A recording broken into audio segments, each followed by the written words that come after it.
Die familiealtaar, Bybellesing.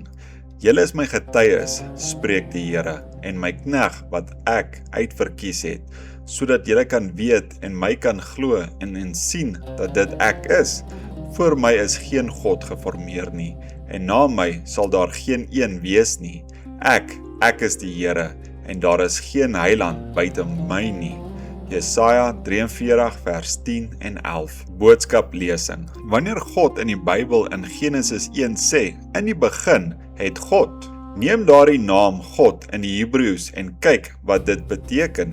Dit word gespel Allah, Elohim, wat beteken die selfbestaande een, die algenoemsame een, die sterke een.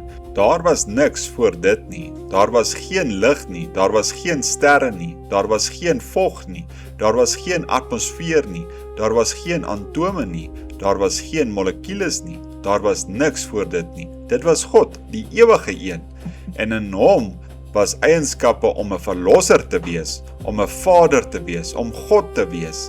Hy was nog nie God in die sin van aanbidding nie, want daar was niks anderste nie, geen aanbidding nie. God beteken immers 'n voorwerp van aanbidding, en daar was niks om hom te aanbid nie, maar daar was eienskappe in hom om dit te wees, om 'n verlosser te wees, om 'n geneesheer te wees, om al hierdie dinge te wees wat hy is.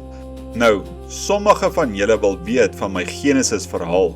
God het gesê, laat ons mense maak. Die eerste ding wat hy geskep het, was engele om hom te aanbid. Toe het hy God geword. Toe hy gesê het, laat ons die mense maak na ons beeld. Watter soort mens het hy gemaak? 'n Geesmens. Daarna het hy daardie mens beheer gegee. Toe het hy die mens uit die stof van die aarde gemaak, en die mens het geval. Toe het hy 'n verlosser geword.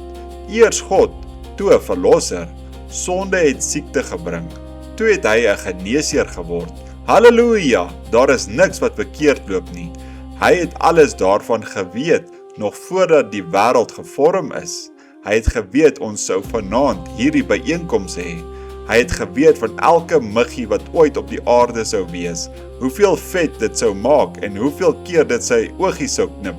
Hy is die oneindige God wat alles weet. Amen. Is julle nie vanaand bly dat julle naam in die boek is nie? 5 indikasies. 11 September 1960 deur William Marion Branham.